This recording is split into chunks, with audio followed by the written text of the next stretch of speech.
Eric Kaumann. Welcome to Thinking Class. Thanks so much for joining me. Great to be here. Eric, I suspect people tuning in will know who you are because most people don't know who I am. So that means they've searched for you on the internet and they found you and gone, brilliant, there's some Eric. Let's see what he's up to these days. But for the few that aren't so familiar with you, I'll start with you forged a very successful career, I would say, at the University of Birkbeck. This is where you made your public profile, initially through lots of papers, looking at interesting things like demographics, religious inheriting the earth.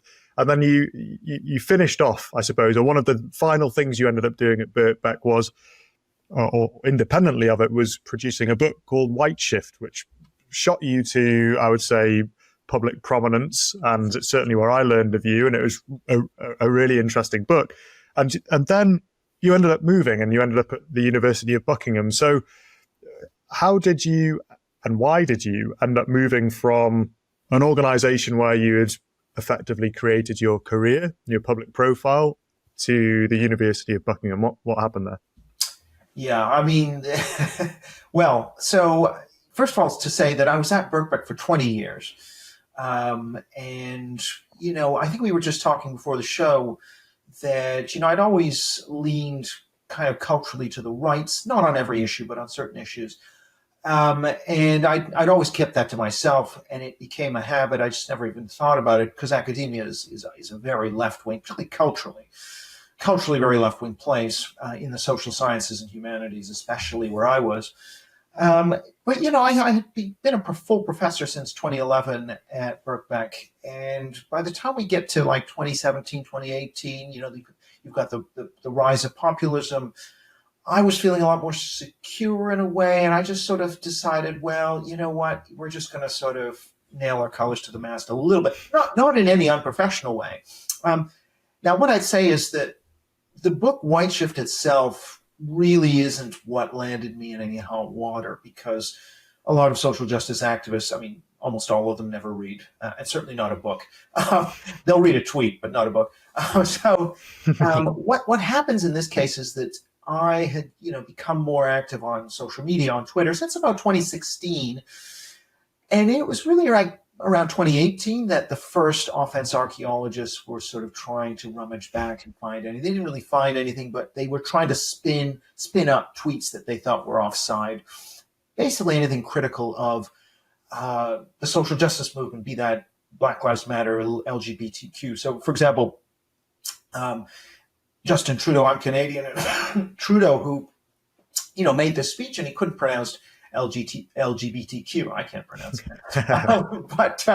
it. So yeah, he tried about 3 or 4 times and he couldn't get through it. And that was kind of a joke. And so I retweeted that video and just, you know, making fun of him. And all of these things kind of were accumulated into the first of several Twitter mobbings and internal investigations that were prompted by complaints, generally by radical students or staff members. So that's kind of like the beginning of the troubles that I was having. I had one open letter. I went along to a debate in 2018 that Matt Goodwin was hosting with David Aronovich and Trevor Phillips. And it initially was entitled, "Is Ethnic Diversity a Threat to the West?" ? You know, is somebody like Trevor Phillips and David Aronovich going to be saying yes to that? Probably not. And none of us really were, but that was enough to sort of, you know, they were forced to change the title of that. I was kind of, a very woke staff member was kind of giving me the gears for going and participating in this. But that kind of gives you a sense of the kinds of things that were landing me in hot water. Now, none of that meant that they were going to fire me necessarily, but they certainly would put you through the kangaroo court and make you think that some terrible punishment, and they certainly wouldn't say, "We're never going to fire you." So it's sort of left hanging in the air, and these things usually come to some kind of conclusion where, well, you know, you've done wrong and you've broken these policies and you've been found guilty, but, you know, and so it's never made clear because they know legally there's just really no easy way for them to get rid of you. But that's the kind of, you know, just being under that, receiving that email, being under the sort of hammer like that really gets your mind racing, and they know that puts the pressure on, and so next time you'll shut up. Of course, I didn't shut up, but most people would, and I think that's kind of an example of one of the pressures. It wasn't it was a pressure. Then the University of Buckingham, which is the only one out of 181 UK higher education institutions that strictly prioritizes academic freedom over social justice. The VC James Tooley is, he's a champion of free speech, and that's exceedingly rare in Britain. And there are a few conservative academics there. Still, it's majority, I would say, lean to the left, but you have more viewpoint diversity. And so I had been just, interested in Buckingham, talking to them over a number of years. And then I decided to leave at Birkbeck, and I thought, we'll go to Buckingham and we'll set up something new. And I wanted to try and set up something. So, for example, I teach a course on woke that is open online. I wanted to set up a research center where we could look into all those problems that had been neglected, or where only one viewpoint was allowed in the social sciences. And so that became this new Center for Heterodox Social Science, which I launched in February. And actually, we had Neil Ferguson give a keynote speech along with Matt Goodwin, trying to sort of just say, well, we want to try and do an alternative countercultural social science and go against the grain in a way. Because in media, you have a lot of people going against the grain in the new media. It's much harder in academia because there's so many startup costs, and it's very hard to start new institutions. But I thought Buckingham was a place maybe we can do it, or at least we can maybe get enough of a beachhead that we can start introducing new kinds of knowledge production that go against the orthodoxy. It's remarkable that it feels very like that Robert Conquest, the three, I can't remember what it is, the three laws of, Conquest 3 laws it's called, and the third one is any organization that is not set up as being explicitly right-wing will just become left-wing over time. Now, what you're setting up isn't necessarily a right-wing organization, but I wonder if there's a cut across there. It's anything that is not set up explicitly to promote a kind of academic freedom, a freedom of thought, a freedom of expression, articulation, will slide down the authoritarian route. Do you think there's anything in that, considering that's one university out of 181? I think there isn't. By the way, I know John O'Sullivan, who's now based in Budapest, but he's wrote for National Review and other places, and I think this is O'Sullivan's law that Conquest is borrowed from. So I just wanted to sort of put that in there. But yeah, I think there's a lot to that, and this leftward drift in institutions is something you can see very clearly in public opinion data in the U.S., for example. Why is that the case? I mean, I think one of the reasons is that the drift of modern culture is towards the cultural left. And that's been going on for decades, and it's just been accelerating in many ways. And part of the reason is also because of cultural realignment. So politics is now left now means cultural left, whereas maybe in 1950 it meant economic left. So part of this is that cultural left is a good fit with a lot of where avant-garde intellectuals and professionals are. And yeah, I also think the other part of this is that after 1965 in America, and after, slightly later in Britain, you have this anti-racism taboo, which then is, in my view, the fulcrum. It's kind of the sun or North Star around which our entire moral order revolves. And this is a point I make in my new book, Taboo, which is that once you had that new race taboo come in the mid-60s, everything changed, and people wrote about it. Paul Krugman did a piece in the New York Times remembering the one summer where all of a sudden it became forbidden to, have a black coachman on your gate, which probably I think we might agree is not a great idea, but there was this suddenness of this introduction. And of course, it was reasonable to have a norm against racism, but very quickly that doesn't have a bound, so it sort of moves out and expands. So 1965, you suddenly had this report on the black family by Senator Daniel Patrick Moynihan saying, well, we've got a fatherlessness rate of 25%, which sounds very low nowadays. The white rate has exceeded that, certainly. But at the time, it was seen, this could be a problem. That was a report that was shelved because it was seen as upsetting the black community. That was the first time that kind of thing had happened. It was the beginning of where we are now. So I think I put a lot of emphasis on that critical juncture of the rise of the anti-racism taboo. It's a bit of sacredness. And once that sacredness is there around race, you can stretch it around. You can borrow it if you are a feminist movement, if you are gay, trans, etc. You can borrow that magic, and suddenly you can shut down debates in a whole bunch of different areas.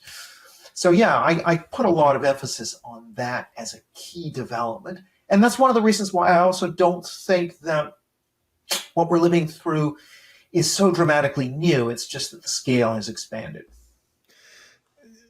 I wonder where we go from here in the university world, because it's quite adrift from the reasons why they were set up. So 1,000 years ago, set up separate too, but by the church. And whilst people could say, well, it doesn't need to go back to that, where it's overseen by the established churches, what does it all mean? Well, university Latin is, I'm a bit rusty on Latin, but it's something like it means a whole. It's like the body. And the idea is that you're all geared toward one truth through multiple disciplines. And I think the people who used to go to university, you weren't even allowed to study something like theology, seen as the queen of the sciences, until you'd done all of the underpinning subjects. So you had to have this really wide-ranging view, but it had this idea that there was a truth there, but there were many different ways to it, and you weren't just prepared for it straight away. You had to be trained. And now we seem to be in an era where truth doesn't even exist. Truth's all relative. So how do you pick up those pieces again? And what does a reform, a kind of renaissance of the university system look like? Boy, that's a good question. I mean, I guess the first thing I'd stress, and I think Neil Ferguson has mentioned this, is through most of the university's existence, and they started up in the Renaissance. I mean, if we take the modern university, I think in Bologna was the first, and then Oxford and Cambridge. For most of their history, there was orthodoxy, and they were partly about passing on a tradition rather than free inquiry. So it is worth noting that, there has long been some orthodoxy or other at university. Now, there was a kind of golden age maybe in the 20th century up until we hit the let's say speech codes come in the late 1980s, that there was a heyday where we had the freedom of expression and truth was number one, and it was really dynamic and exciting. But I think that those days are over, and I think truth is no longer the telos or the driving force of universities, because so-called social justice is now number one. Now, what are we talking about? I think it's important to define terms. So the term woke, I think, actually has a scientifically valid meaning. And I define woke in one sentence as the making sacred of historically marginalized race, gender, and sexual minorities. So that is what woke is. And it's a fixation on historically marginalized race, gender, sexual minority, out of which kind of comes a set of moral intuitions. Somewhat loose, but broad moral intuitions, which is that we want equal outcomes by race, gender, and sexuality, and we want to make sure that we have emotional harm protection. You cannot offend even the most hypothetically sensitive member of one of these groups. And so if you say, anyone can make it in Britain, that could be interpreted as being insensitive to members of historically disadvantaged groups. Stretching again, or if you say Latino instead of Latinx, maybe that's kind of anti-feminist. Just giving you examples of how this works. So you have this ideology which is kind of crystallized, and we can talk about, if you want, the intellectual lineage.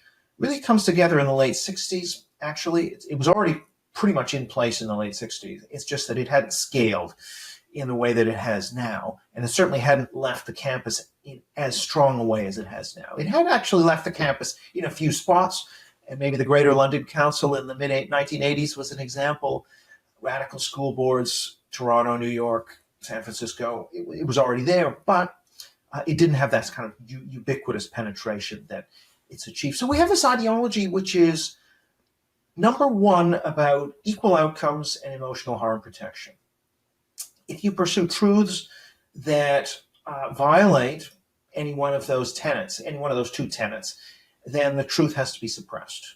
I mean, it could be something like, maybe differences in crime, differences in achievement between racial groups isn't just a matter of discrimination. Maybe there are cultural factors to do with attitudes towards maybe saving and book learning and other things, which are quite important. Now, they can change over time, but maybe we ought to look at those. Well, that may be true and actually may have very strong evidence in favor of it, but it violates this idea of not offending a totemic minority group. And for that reason, that truth has to be suppressed.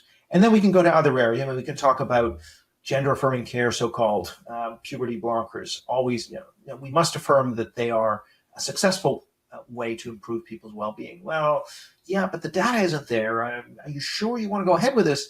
Because to actually say no to that would be transphobic, and therefore we can't upset one of these totemic groups, and therefore that truth has to be suppressed. So you see where this is going is the truth has to go under the bus whenever it collides with the sensibilities of one of the sacred groups in this belief system. And I kind of want to focus on that holy trinity of race, gender, sexuality, because I think it's really driven by sort of empathy and attachment and a kind of fixation on those particular sacred entities. It's not so much a set of principles like classical liberalism or even classical Marxism. This is really a very emotion-led. It's driven by myths, symbols, narratives, emotional attachments. So, picking up on your offer to get into that intellectual lineage, how did we get to a point where the cultural left became ultimately the dominant strain of thought, and that at least so many people who were on paper, they're high achievers, that's the reason why they're getting into university, etc. How is it that they've ended up particularly taken with this ideology? Yeah, I mean, that's really, they're two kind of separate questions, I suppose. I mean, one is the intellectual lineage. And you can see strands of three long-held ideas. One is egalitarianism, this idea of pursuing equality, however we want to define that. Now, of course, there's equal treatment and equal outcome, but in this haze called egalitarianism, people who are in favor of that often don't make that distinction, even though it's a very important distinction. So you've got egalitarianism, which goes back, back to the French Revolution, back even further, ultimately perhaps to strands of Christianity. You have humanitarianism, again, with that sort of Christian and Enlightenment lineage. And so humanitarianism, being nice and kind to the weak. If you actually push that logic further and further and further, we don't want to speak a truth that might be unkind to the emotional sensibilities of a group that we're designating as a weak group. You see where this is going. So there are sort of some long strands to this ideology, but I think the key juncture is really the mid-1960s when you have this new anti-racism taboo suddenly emerging in the U.S. And the cultural power of that, as Shelby Steele in his book White Guilt talks about that you had this dramatic shift in cultural power from where blacks had to defer to whites to where whites had to defer to blacks because they'd admitted some sin, and they wanted to be the good whites, so they had to virtue signal by adopting the right policies and buzzwords. And that is what drives the system, is this idea that to sort of burnish your bona fide as one of the good, not one of the fallen whites, and therefore retain your cultural power and moral authority as an institution or as an individual. And I think that really is the key to this. And what the left does is it really wants to lean into and borrow that cultural power, that kryptonite that surrounds race. And other groups, feminists and gay and lesbian and trans, also want to borrow some of that cultural power as well of that. And that is sort of the identity politics paradigm, which comes into place in the late 60s, at least intellectually now. However, Chris Rufo and Fukuyama and Yasha Monk and all these people are talking about these intellectual innovations like critical legal studies, the ancestor of critical race theory, Black Panther ideology, which is saying, the American Constitution is a smokescreen for slavery and racism. All these sorts of ideas are there in the late 60s ferment. Radical feminism is also talking about patriarchy. So now you can focus on those ideas, but I actually, and those are very important, but I place a lot of more emphasis in my book anyway on the liberals. And when I say the liberals, I don't mean classical liberals, but I do mean modern liberals and the big swath of liberalism as we enter the 20th, particularly later in the 20th, but even to some degree earlier in the 20th century. There's a lot of egalitarianism that gets imported into mainstream liberalism. So what we call modern liberalism is not the same as 19th century John Stuart Mill or Jeremy Bentham, John Locke style liberalism. It's much less about freedom, and it's much more about equality, and it's oriented against majorities in society. So this new liberalism is really, I think, the main reason that woke is so successful. Because it's not just enough to say, oh, well, you had Eldridge Cleaver and Angela Davis and the Weather Underground being, these people being hired into prestigious universities. The question is, why were they hired by universities dominated by liberals, who leaned left, but they were not Marxist and they didn't believe in Marxism? What is it that was so appealing about these radicals? You can ask another question. Why did 51% of Seattle voters vote to defund the police initially? I mean, these are not Marxists. Why did Lyndon Johnson support affirmative action, which came to mean quotas? Again, this is somebody who's a tough anti-communist. And so it is that liberal group, that sort of group that I would say have a number of features. So they're not about a revolution. They're not about overthrowing society. We failed on class, so now we're going to move to race. That's not what these people are about. What they are about instead is guilt, right? That post-65 white guilt, and the anti-racism taboo. They want to stay, they want to be on the right side of that. And compassion towards this newly sacred group. So that guilt and compassion, bleeding heart liberal complex, I think, is really important. And what that means is that any new innovation, like quotas, like speech codes, and later on talk about systemic race, some of the critical race theory stuff, white privilege, systemic racism, all of that stuff finds a very strong resonance amongst these left liberals who are, they have their own innovations. Political correctness comes out of left liberalism. Affirmative action comes out of left liberalism. And the new innovations from the cultural Marxists around critical race theory, radical gender ideology, actually mesh pretty well with a pre-existing sensibility. Not entirely. Some of the left liberals don't like people being fired for speech, for example. So they have a few boundaries to some degree. But it's a nice marriage. And I just think that sort of left liberal part of the equation has really been neglected, even though that left liberal group, like in a university, that's 50 to 60%, whereas the hardcore cultural left might be 20%. And I think it's more important to explain the 50 to 60 than the 20. If you want to explain why, as you say, the Conquest law, why do these institutions drift? I think it's because of that core left liberal group. And that left liberal group is actually much more influential in the mass culture, in the youth culture as well. What they say kind of goes in the mainstream media, for example. So I think they have pushed the culture in the direction of radical egalitarianism and radical hypersensitivity around offense, incrementally, step by step by step by step, in a ratcheting way, not this sudden march through the institutions revolution. I don't buy that argument as much from Rufo and Lindsay. I mean, there's something to it, but I don't think it's the main story. You've effectively defined cultural socialism through a whole bunch of different case studies there. What's the counterweight? You've spoken about there being these two different strands which organizations can choose to promote: cultural socialism, and we've gone through a bunch of examples now, and cultural liberalism. One, what is that? And two, why should people want it? Well, so cultural socialism is just, in a way, the moral intuitions that arise out of woke. So woke is about sacralizing these groups. cultural socialism is, equal outcomes. So no race, no gender gaps. So equal outcomes and emotional harm protection through speech codes. So the equal outcomes is equity and diversity. The speech codes is inclusion. So EDI is really the policy that emerges out of this philosophy. And that is opposed to, what I would call human flourishing.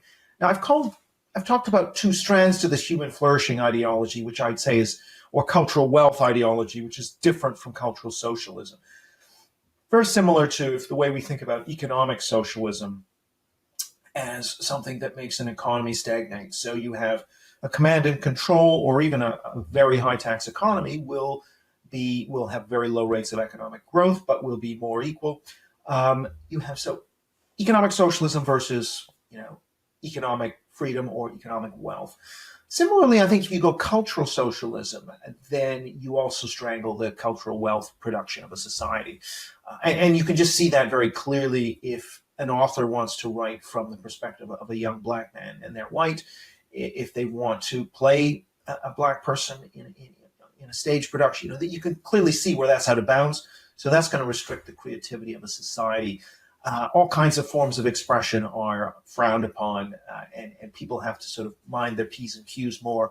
You're not going to have as much cultural creativity in society. So there's this kind of social, equity and wealth trade-off in the culture as there is in the economy.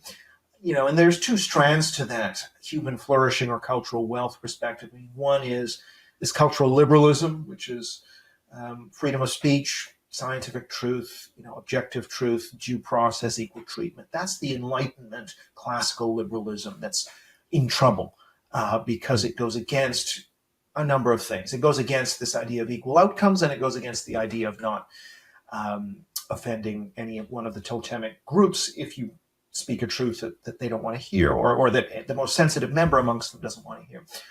And then on the other side, we have cultural conservatism, which is the other part of the equation of who's against cultural socialism. And these are people who are attached to their nation, if they're a member of the ethnic majority, if they are a man or a woman, and they are into that traditional gender binary, if they want to keep Spanish, having different genders, all of these sorts of attachments to existing traditions and identities. That's sort of your conservatism. So if someone wants to rewrite books and knock down statues, that's going to offend, or that's going to run up against those for whom these are very important attachments and traditions. So you've kind of got these two things, this cultural liberalism and cultural conservatism, which I put under this umbrella of this human flourishing cultural wealth perspective, colliding with cultural socialism. And that's where we're seeing increasing political divisions starting to build on top of this.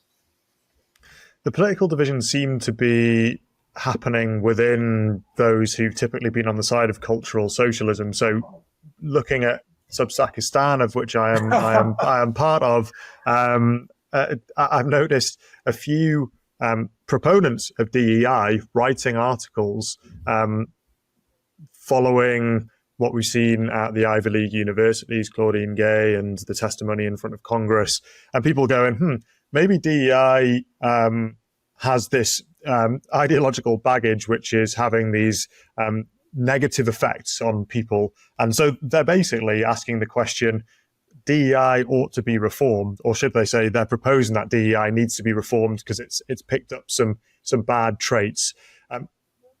I suppose listening to you is actually DEI is founded on priors that are contra to things like cultural liberalism. So I guess my question to you, Eric, is can DEI be reformed? Because Roger Scruton, someone who did a similar tracking as you, University of Birkbeck to University of Buckingham, he wrote, I can't remember in which book, he said, the thing is, ideological spasms, they always happen and they affect everything. But they always recede. Unfortunately, they leave bureaucratic slime behind them. That's okay. the paraphrasing. Can DEI be reformed? What does it look like? Or is it the Christopher Rufo, the only way that you could ever possibly get rid of these things is by getting rid of them? Boy. In theory, it's a bit like a mixed capitalist economy. You can have a bit of redistribution, a bit of egalitarianism there, and that may even be a good thing if you're spreading, decent education to people who can't afford it. That may be good even for wealth creation. So I wouldn't say no to any egalitarianism. However, the problem is, how do you restrain this thing when the entire moral order of our society revolves around these taboos, which are unbounded? And part of the problem is modern liberalism. It has bounds on economics. So it's not, it's suspicious of communism. It's not going to go full communist. It recognizes that communism is a problem and you need property rights and so on. On the cultural side, it doesn't recognize any real limits to egalitarianism and hypersensitivity. And because of the lack of any bounds on modern liberalism, I think DEI is always going to be a problem. Now, in theory, we could have a countervailing force. So if somebody said, oh, in order to be inclusive, we have to have these speech codes. And somebody else was able to say, well, in our society, actually, freedom of speech and academic freedom is a higher value than sensitivity. And that is made clear in law and in bureaucratic guidance. Then actually, okay, you can do your DEI as long as it is totally respecting freedom of speech. So if you think there's some demographic that isn't being reached properly, you can try to broaden the pipeline. That's great, no problem. Or you can have interviews that are blind or CVs that are blind, no problem. That's a way of trying to expand the pool, maybe get a bit more representation from underrepresented groups. Now, what I would say is, the kind of groups that the DEI bureaucrats and the ideologues are interested in, again, are the woke, the sacred woke groups, race, gender, sexuality. There's no interest, for example, in underrepresented, let's say, white working class, underrepresented conservatives. That would be of no interest. So there is not actually a genuine interest in diversity and equity in a way. There's an interest in the politicized categories that matter to progressives. But what I would say is that if you had sufficient counterweights, then you could, in theory, have a DEI regime that was content neutral between left and right, between various different groups, and in theory did not infringe upon truth-seeking and academic freedom. But that's very hypothetical and theoretical. So one of the ideas I've had is to have something that I would call equivalent action, which is, anything you're going to do on race and gender, you have to match on politics and ideology. So if you want to monitor people's race, you can monitor their voting and their ideology. If you want to try and get better representation for race or gender, you can do exactly the same for politics. So you'd have, there aren't enough conservatives in academia. Well, we're going to have to rebalance that. And I'd say fine. I mean, that means that you're actually taking seriously a range of different characteristics, not just your favored sacralized characteristics. Now, do I think that's ever going to happen in a million years? No. Universities, if you just look at the affirmative action decision in the US, they will do anything in their power to evade, anything in their power to maintain their focus on the sacred totems. And so therefore, I have to reluctantly say that at this point, probably abolishing DEI is probably the only practical solution for actually getting back to those kind of classical liberal values and getting away from where we've been, without ruling out the possibility that we can go to this equivalent action scenario where, the way I would put it is, if you don't want to do DEI for conservatives in your university, then you don't have to, but then you can't do the race and gender stuff. So you do whatever you want, and I would leave it up to them. But I think they'll dial it back to zero if that's the choice they're given.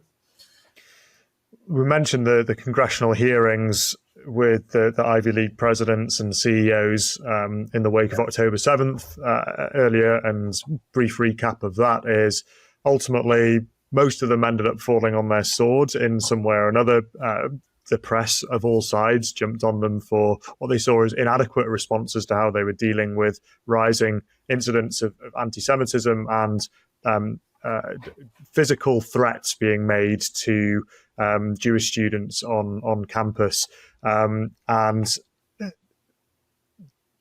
I had lots of people in the commentariat asking the question, is this the beginning of the end? Because it's shown an ugly face.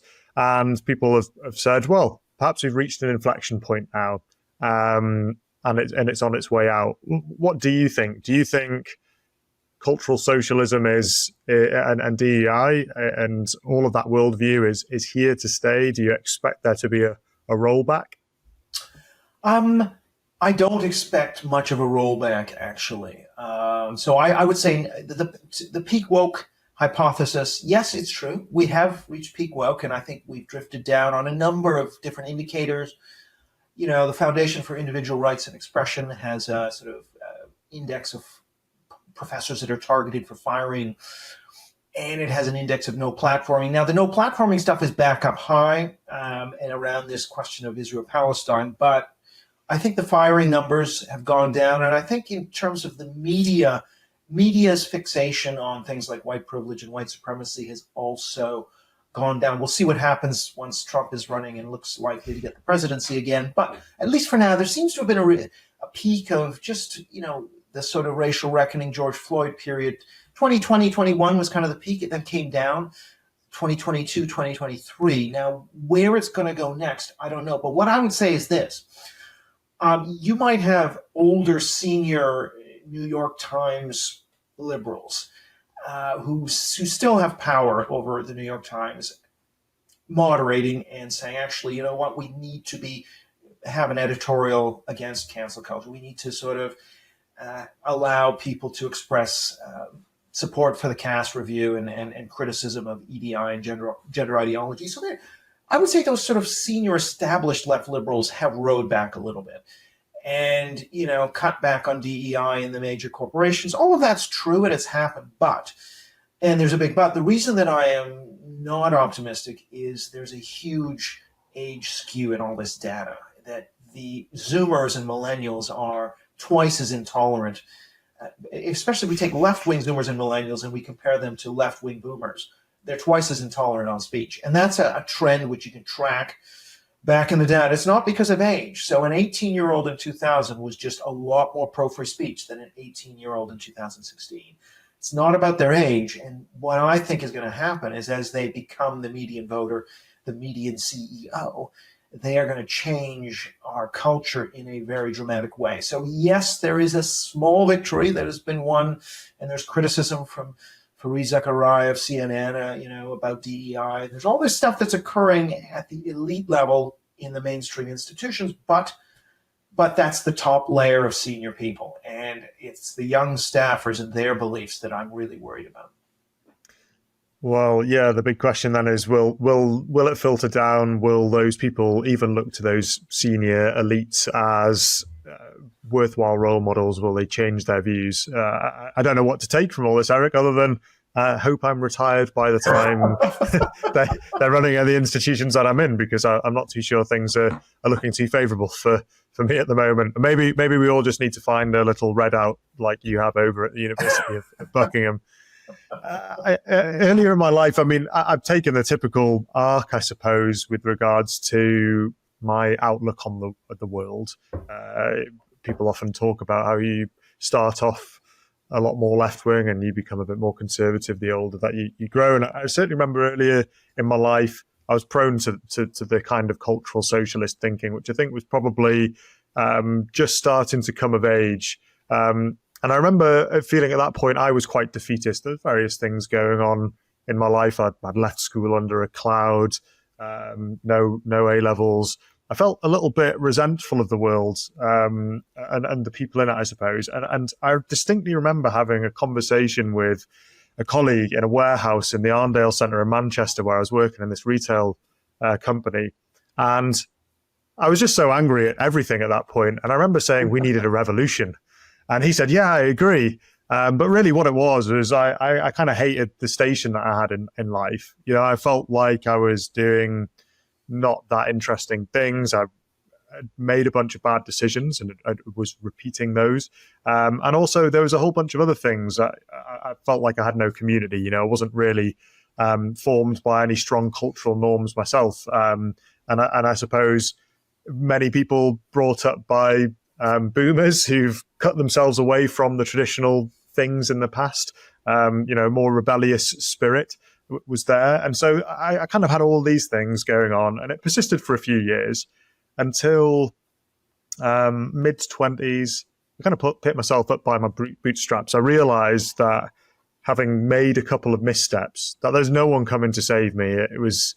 I just had to start making right decisions and focusing on the right stuff. And I remember jumping into a degree at the Open University, and on the opening module, there was some stuff about philosophy, and it introduced me to virtue ethics. And it was at that point that it brought me onto this idea of habituating good virtues, ultimately, actual virtues, understanding what vices were and where you could go wrong. And this routine, this sense of responsibility, this sense of trying to habituate some kind of excellence, saw me get some positive feedback. I realized, oh, things are changing in my life. And it was once I took control of my life that I guess I realized that, oh yeah, we're just naturally quite fallen creatures. There are just so many ways that we can go wrong, but really it's only you that can bring yourself back up. But I guess why did I go through all that to get to this question is, I think in modern parlance, you could say in those earlier years, I was probably prone to not great mental health. And I know you've done a report recently about whether there are links between mental health and woke or cultural socialism. What's that about? What did you find? Well, yeah, I mean, and of course, in the context of a number of books recently, with Jonathan Haidt's new book, and I think Abigail Schreier, Bad Therapy. Was Haidt's cult something? I can't remember. I should remember. Is it The Anxious Generation? The Anxious Generation, that's right, yeah. And of course, earlier you had the coddling of the American mind, but yeah, there is a connection, of course. How does it work? He kind of works through this sort of affirmative humanitarian psychotherapy, Carl Rogers and Abraham Maslow and people like that, really going back to the 60s. And this idea that, whatever you feel is right, instead of actually your brain plays tricks on you and emotions are not necessarily the best guide to clear thinking. It's more, so you actually shouldn't just uncritically affirm whatever you're feeling. But that sort of type of psychotherapy leads to this kind of affirming. You're always going to affirm victimhood and fragility, and that the world, if you feel that you have no control over your life, then yeah, you don't have any. It's some other person victimizing you. I think so. There is this connection between that. I'd say that school of psychotherapy influences both woke ideology. So that new left cultural socialism is shaped a little bit by this new psychotherapy. So this whole emphasis on bullying and trauma and emotional safety and all of that comes out of this self-esteem. Initially, it's called self-esteem. It comes out of that strand. And that also, I think, feeds what Lukianoff and Haidt would call the three great untruths, that catastrophizing about what people think about you and thinking you're fragile and have to run to the authorities. And so there is a kind of connection that way. What I would say, however, is that if we're to look now at, which American students, this is where I have very good data, 55,000 in the FIRE surveys, which American students are going to be in favor of shouting down speakers that offend trans people, offend, somebody who says Black Lives Matter is a hate group, or all abortion should be banned. Who's the kind of person that would say this kind of speaker should be kept out or shouted down? Is it somebody with poor mental health? Well, the answer is to some degree, yes. But actually, when you control for whether someone identifies as very left or very right, whether they're somewhat worse or better mental health doesn't make a big, big difference. So nowadays, I would say mental health is somewhat independent of ideology. If we really want to explain woke, we've got to explain the ideology and the bad ideas, which are relatively independent of things like poor mental health, which is to some degree linked perhaps to social media and smartphones and these other things that Haidt talks about. But I think that the nub of the issue is ideological, and it's a set of ideas it's like a virus, like a mind virus people have caught over time. And I wouldn't say that, you talked about your experiences, things weren't going well for you. I don't think that's the main reason why we're seeing problems amongst young people in terms of woke attitudes. Why it's mainly young women in particular. Why are young women so in favor of, trans people accessing women's sports and women's shelters and women's bathrooms? Why would women be in favor of that? And that is very difficult to explain from a purely self-interested feminist perspective. I mean, shouldn't you defend your spaces? Like, if you really are tribal about being a woman. And so I think to actually understand this, you have to understand that there's been a brainwashing that's taken place. Through the media, through the school system, this has sort of shaped this generation. Young people in the past were maybe more rebellious, maybe more morally relativist and not morally absolutist. So we've seen now that young people, to the young educated people, are much more likely to say there's absolute right or wrong. Whereas in the past, not so long ago, they would have been much less likely to say there's absolute right or wrong than other ages or people who didn't go to university. So there's been and I think young people are also very conformist, and they want to signal that they're going with the flow. I don't think there are that many people who are really rebelling and want to revolt against. I don't think that's the main motivation. I think it's just, I want to be thought of as a virtuous person amongst my peers. And these values have prestige. And by the way, I also think they do emulate, or at least take some cue from adults. So if the adults in their environment are green lighting all of these values around emotional harm protection and equity, then to some extent they want to actually one up those adults and say, no, we're going to do an encampment here because we're so anti the settler colonial systemic racism of the Israeli state. We're going to one up you guys. But actually, and I think David French, who I don't always agree with, did a piece in the New York Times recently where he said, what's been happening is the adults have been feeding signals to the students that these are the values to have. And now the students are saying, we're exemplifying those values. So I'm not sure this is rebellion. I think it's actually just taking the existing values and supercharging them. That activist mindset, which we're implying here, which has been, brewing within academia and out in the corporate world. Can you ever see a switch where somehow it becomes more high status to be a steward of the things worth preserving from the old order, or is it just a perpetual state of let's just churn and change? Well, you sometimes get young people who say, well, no, you adults have drifted from the true tradition. And you get neo-traditionalists. So, a couple of examples. Obviously, the Islamic revival was led by young people and students who were chastising their elders for not covering up, and therefore seen to be moral innovators and more virtuous. You also see, in some cases, young people being more extreme in terms of their nationalism. Northern Ireland, certainly support for Sinn Féin. I'm talking about the earlier days in Northern Ireland in this sort of, maybe in the 90s, 2000s, where Sinn Féin and the DUP, which were the kind of more hardline parties, got disproportionately young support. And you see some of that even now. There is, to some degree, young people are more likely to back the populist right. Young men in particular, than old people in Europe. We're seeing that now. So I think it can go in different directions. So you could have it's not inconceivable that you could have a neo-traditionalist movement. I think what seems to be going on now is a fragmentation. And so there are pockets of young people who really are kind of deviating, and maybe that's more amongst young men, but who are really kind of deviating from these values. And so I think we're kind of entering an interesting phase. If I were to predict, I would say by the time the Zoomers are the median voter, we're going to see big, big cultural divides in the electorate along these culture war issues. If I were to predict, that's where I think it's going. These issues, which are not so important for voters right now, they're a bit more important in the US, but certainly in Canada and Britain, where I've looked at it, it's quite low salience, these culture war issues. I actually think they're going to rise in salience in deciding elections more and more if I were to project going forward, just because young people are more divided on these issues, I would say. Mm.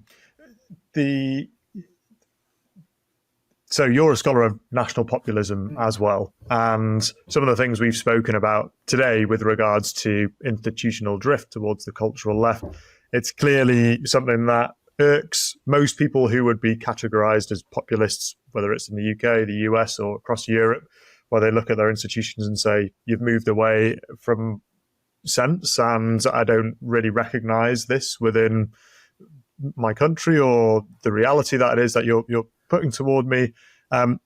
Do you, and I suppose on top of that, we're seeing mass immigration, particularly in the UK, which has become a huge salient point, which is what's going on with our demographics and people feeling under threat in some way.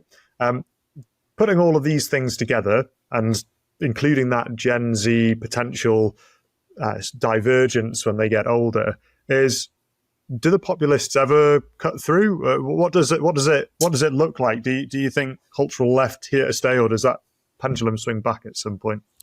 Well, I think there's two, in political science, there's these two ideas. There's the attitudes. So your attitude to immigration, let's say, should immigration rise, stay the same, or be reduced a lot? That would be an attitude question. The second is what we call salience, which is where do you place immigration as an issue? What's the most important issue facing your country, facing Britain? There's the economy, and there's healthcare, and there's environment, foreign policy, all kinds of things. There's immigration as well. There's culture wars, whatever. And what's been happening, what was happening prior to the Brexit vote, and what's happening again, is that immigration is rising up that priority list. When immigration rises, that's when national populist parties start to do well. That's been the pattern. And so what's happening now is because of increasing levels of immigration, the salience of immigration is rising. Someone who said, I want less immigration, but immigration is my number 5 issue after healthcare and the economy and the pandemic. Now, oh no, immigration is my number 1 issue. Now suddenly that voter is biddable for a populist movement. That's what's been happening. Now, where this intersects with woke and the culture war. So culture war issues generally, if we take Britain, have a much lower profile for voters. They don't pay that much attention. They don't understand that well. I mean, they do understand something like, has political correctness gone too far? 80% will say yes. I don't feel as free to say my views about immigration and trans. 50, 60% will say yes. But in terms of, if you ask, what's the most important problem facing Britain, that'll rank pretty low. However, the issue is that issue is connected to, for example, immigration and crime and homelessness and education. It's connected to all those issues because woke shuts down conversations. It narrows what you're allowed to talk about. So if you're not allowed to talk about immigration being reduced to 100,000 a year, let's say, because you're going to be accused of being a racist, that's woke in operation. So woke's downstream effects, the second order effects of woke, are to increase immigration, to make it harder to control the southern border in the US because you don't want to be deporting anyone, or cutting out their asylum claim, or making them remain in Mexico because you'll be accused by the left wing of your party, if you're Joe Biden, of being a racist, or of not being, upholding social justice. So essentially woke is interconnected to all of these other issues, but most voters don't understand that. Now, one of the things that remains to be seen is whether a politician can come onto the scene to try and shed light and make that connection more strongly and say, if you care about immigration and you care about reducing crime and education outcomes in schools, you have to care about critical race and gender ideology in schools. You have to care about what's happening in the civil service with DEI. That is the reason that we can't pursue these policies. Now, that's going to take the right political communicator to actually make that link, but the link, I think, will eventually be made, just the way the link between, let's say, being a member of the European Union and wanting to control immigration. People in Britain eventually started to make a link between, in order to get control of our border, we need to leave the EU. Likewise, it could eventually become the case that people will say, in order to control immigration, we're going to have to control and deal with woke and EDI and critical race and all these other things if we want to. Or in order to be able to stop and search, in order to be able to isolate, badly behaved kids in school who may be disproportionately, let's say, of a certain race, in order to actually improve the outcomes for that race, actually, because they're the ones that are damaged by these people who are acting up in class. All of those things are going to have to be connected more effectively by politicians in order to raise the salience of culture wars issues. So we're grappling with when are we seeing the taboo break, and it's only once that taboo breaks that the dam bursts and progress can be made on all of these other issues of salience and people's attitudes feel like they're being listened to. Well, yeah, so the taboo is really at the heart. That was the Big Bang that created our moral order. It's the center, the sun around which our moral order revolves. I mean, we need a norm against racism as against sexism and transphobia and other things, but it needs to be more like jurisprudence in the law, where there's proportionality, proportional punishment, not sudden death. There's a second chance. There's, learning from your mistakes. There's a whole bunch of things which the law recognizes. It's just much more subtle, whereas taboos are just, we need to sort of plug into your disgust reflex and you cross the line and you're canceled. And that's the way taboos work. And maybe that's fine for urinating at the table, but it's not fine for, it's not fine for something as subtle and as kind of protein as racism, where, okay, it's one thing if it's easily, if it's calling somebody the N-word to their face, that's one thing. But wanting to reduce immigration, wanting to have a stop and search policy, wanting to exclude badly behaved people. I mean, if you don't have a bound around this thing, and I don't think you can have a taboo and have a boundary, because by definition, it's a sacred value. And it's that fixation and that sacralization, which is really the problem. And until we unpick that, I don't think we're fully going to get out of the woods. Okay, well, I don't want you to spoil all of your upcoming book, which is coming out mid-May. It's called Taboo in the United Kingdom. And what's it called in the United States? Well, it's mid-May. In the U.S., it's coming out first in mid-May. May 14th, it's called The Third Awakening, a 12-point plan for rolling back progressive extremism. In Britain, it's June 20th, called Taboo, How Making Race Sacred Led to a Cultural Revolution. Okay, well, Eric, thanks so much for joining me. Before I let you go, you're active on Twitter, Substack, a whole bunch of places. Where can people search your handles, as they were? Yeah, so my Twitter handle is at EPKAUFM, and on the web at www.sneps.net. And also check out my course on woke. If you go to my Twitter, it's the pinned tweet, at least for now. Until May 14th, it's the pinned tweet. So you can sort of find the link to join. And so we've got an online version, which is 80 quid, 15 weeks. People seem to be giving me good feedback. So it's been a lot of fun to teach. Eric, it's been an utter pleasure being able to cover so much ground with you, and hopefully you'll be able to come back on the show in future. But in the meantime, all the best with your book launch. I'm sure it'll go down very well, at least in some quarters. And we'll speak again. Thanks, John. Thanks a lot. Thanks for having me.